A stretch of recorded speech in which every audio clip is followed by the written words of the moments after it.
नमस्कार दोस्तों, आज 16 दिसंबर 2025 की आपका स्वागत करता हूं। आज की चुनिंदा और तेज खबरें सुनने के लिए बने रहिए। अगर आपको ये वीडियो पसंद आए तो लाइक, शेयर और सब्सक्राइब करना मत भूलिए और घंटी दबा दीजिए ताकि अगली खबर सबसे पहले आपको मिले। आज का जी के प्रश्न जवाब नीचे कमेंट में दीजिए। सही जवाब वालों में से एक को छोटा इनाम मिलेगा। प्रश्न है, भारत का क्षेत्रफल के हिसाब से सबसे बड़ा राज्य कौन सा है? ए उत्तर प्रदेश, बी महाराष्ट्र, सी राजस्थान, डी मध्य प्रदेश। कमेंट में अपना विकल्प भेजिए। सही जवाब देने वालों में से एक को सरप्राइज इनाम मिलेगा। चलिए शुरू करते हैं। खबरें आगे हैं। सहारनपुर से दिल दहला देने वाली खबर आई है। उमा नामक महिला की सिर कटाकर हत्या की लाश मिली। घटना के बाद इलाके में भारी डर और सदमा फैला हुआ है।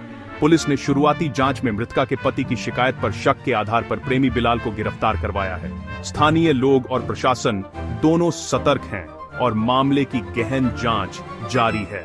बढ़ते हैं अगली खबर की तरफ।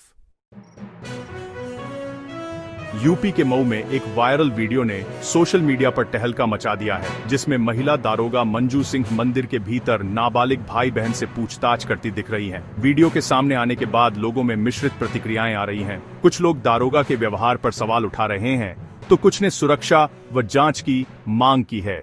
अधिकारी घटना की पुष्टि कर रहे हैं। बढ़ते हैं अगली खबर की तरफ। बिहार में उप मुख्यमंत्री सम्राट चौधरी के नेतृत्व में अवैध अतिक्रमण के खिलाफ बुलडोजर अभियान जारी है।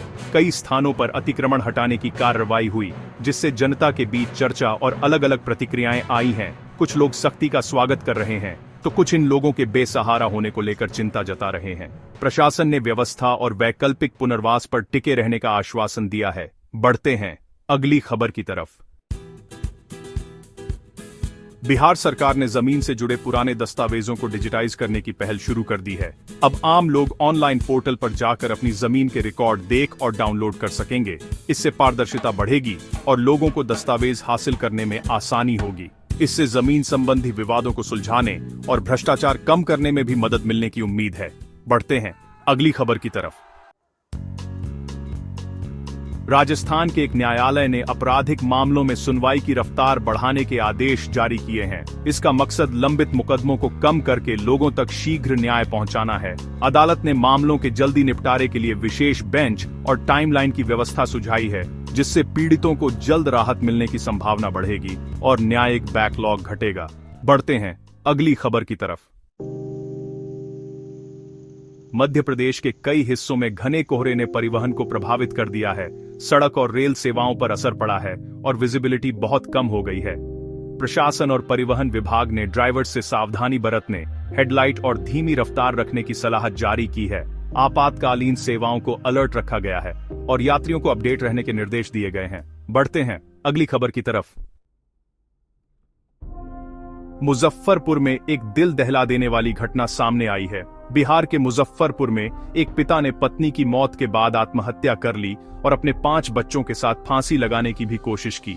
इस दर्दनाक घटना में पिता और 3 बेटियों की जान चली गई, जबकि 2 बेटे बच गए। स्थानीय लोग अभी भी सदमे में हैं और मानसिक स्वास्थ्य और सामाजिक सुरक्षा को लेकर कई सवाल उठ रहे हैं। प्रशासन ने मामले की तफ्तीश और बचाव प्रयासों का जिक्र किया है। तो चलिए बढ़ते हैं अगली खबर की तरफ। दिल्ली में घने कोहरे के चलते कई उड़ानें प्रभावित हुईं और यात्रियों को देरी और रद्दीकरण का सामना करना पड़ा। खासकर इंडिगो की कुछ उड़ानों पर असर पड़ा। एयरपोर्ट प्राधिकरण ने यात्रियों से फ्लाइट स्टेटस चेक करने और आवश्यकतानुसार आवागमन में सावधानी रखने को कहा है। यात्रियों के लिए अपडेट और वैकल्पिक व्यवस्था पर एयरलाइंस काम कर रही हैं। बढ़ते हैं अगली खबर की तरफ। अमेरिकी विदेश मंत्रालय ने दिसंबर के H-1B वीजा इंटरव्यू अचानक टाल दी, जिससे सैकड़ों भारतीय पेशेवर वहीं पर फंस गए या उनकी योजनाएं प्रभावित हुईं। इस फैसले से नौकरी शुरू करने व प्रवास संबंधी योजनाओं में देरी आई है और प्रभावित लोगों के लिए वीजा रीशेड्यूलिंग और कंसुलेट से समन्वय महत्वपूर्ण हो गया है। लोगों में असमंजस और चिंता दोनों है। बढ़ते हैं अगली खबर की तरफ। केंद्र सरकार ने नई योजना विकसित भारत गारंटी फॉर रोजगार एंड आजीविका मिशन ग्रामीण VBG RAM G bill 2025 launch की है। योजना के तहत ग्रामीण परिवारों को अब 125 दिन का रोजगार गारंटी दिया जाएगा। इससे ग्रामीण आजीविका मजबूत होने, बेरोजगारी कम होने और स्थानीय अर्थव्यवस्था के सुदृढ़ होने की उम्मीद है। क्रियान्वयन और बजट अलॉटमेंट पर अब ध्यान रहेगा। बढ़ते हैं खबरें खत्म, अब आउट्रो की तरफ। कैसी लगी आपको ये सारी खबरें, मुझे कमेंट्स में जरूर बताइए। अगर वीडियो अच्छा लगा हो तो इसे लाइक कीजिए और अगर आपने चैनल को सब्सक्राइब नहीं किया है तो अभी सब्सक्राइब कीजिए।